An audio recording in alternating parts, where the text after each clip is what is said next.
Terima kasih masih di Sapa Indonesia Pagi bersama saya Mario Sarong. Saudara, ratusan rumah di desa Karangligar, Karawang, Jawa Barat kembali terendam banjir akibat luapan Sungai Citarum dan Sungai Cibet.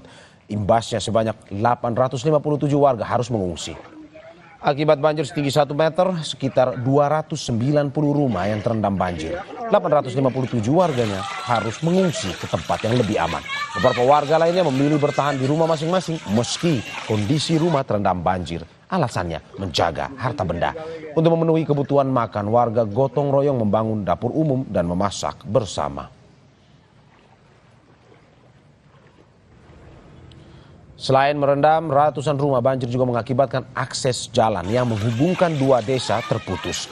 Desa Sukamakmur, Kecamatan Teluk Jambe Timur, dan Desa Karangligar, Kecamatan Teluk Jambe Barat, terputus akibat luapan Sungai Citarum dan Cibet yang ketinggiannya lebih dari 1 meter.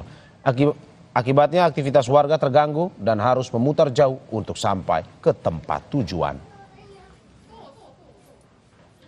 Untuk mengetahui kondisi terkini bencana banjir di Karawang, kita telah terhubung dengan jurnalis Kompas TV, Adi Wahadi.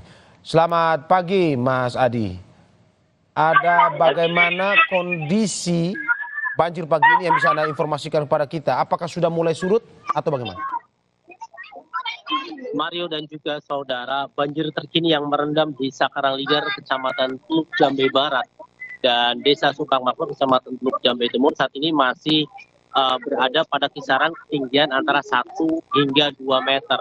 Pantauan kami saat ini memang ada sedikit kondisi penurunan ketinggian air yang merendam Desa Karangligar dan Desa Sukamakmur. Tapi belum begitu signifikan sehingga lebih dari 1.260 jiwa saat ini masih berada di tempat-tempat pengungsian di sekitar lokasi banjir yang berada di Desa Karangligar dan Desa Sukamakmur. Warga saat ini menempati tempat-tempat pengungsian di mana lokasi tersebut dianggap aman oleh warga mengingat kondisi banjir saat ini masih fluktuatif, artinya naik turun, dan ini dipengaruhi besar oleh kondisi sungai atau kondisi air Sungai Citarum dan Sungai Cibet yang menjadi penyebab ketinggian air atau banjir yang merendam ke pemukiman warga. Warga-warga yang saat ini berada di pengungsian bertahan sejak kemarin hingga saat ini, dan mereka masih memilih bertahan karena kondisi rumah-rumah belum surut secara total. Meski yang saya sebutkan tadi ada penurunan debit atau ketinggian air yang merendam, namun demikian kondisi rumah-rumah belum bisa ditempati karena kondisi ketinggian air masih mencapai sekitar 1 meter lebih. Dan ini menjadi salah satu pertimbangan warga. Mereka tetap bertahan di pengungsian yang disediakan oleh pemerintah desa maupun BPBD serta Dinas Sosial Kabupaten Karawang.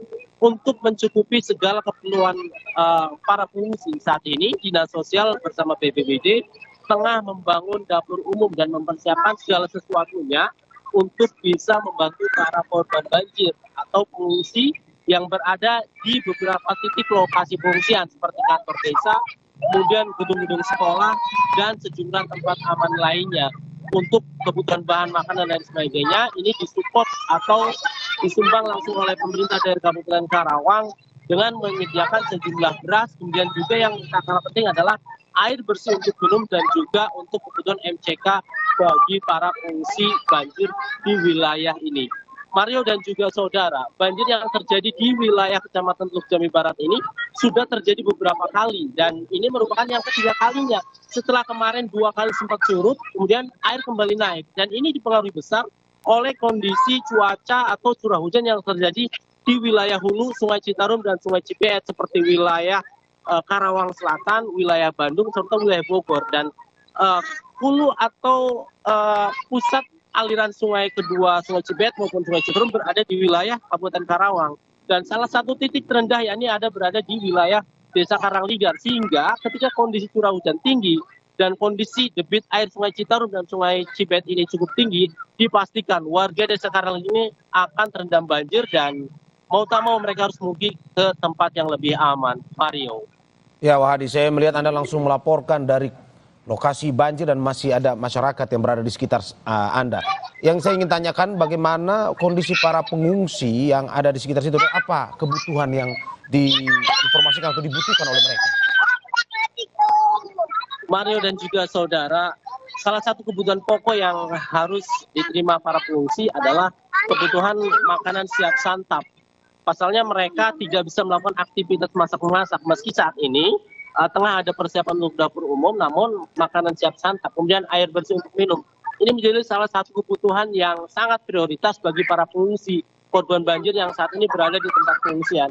Selain itu yang tak kalah penting adalah kebutuhan makanan untuk bayi dan anak-anak. Dan pasalnya berdasarkan data yang kami lihat, ada sekitar 50 anak-anak dan 25 balita yang ikut mengungsi ke sejumlah pengungsian yang berada di sekitar lokasi banjir ini. Mereka juga membutuhkan beberapa kebutuhan makanan, kemudian pupuk bayi, selimut, dan tak kalah penting adalah matras-matras untuk sementara berada di tempat pengungsian. Dan saat ini sudah disampaikan dan rencananya pihak Dinas Sosial akan melakukan upaya-upaya untuk memenuhi kebutuhan para pengungsi banjir. Mario. Ya, terima kasih Wadi dari Karawang, Jawa Barat atas laporannya. Selamat bertugas kembali.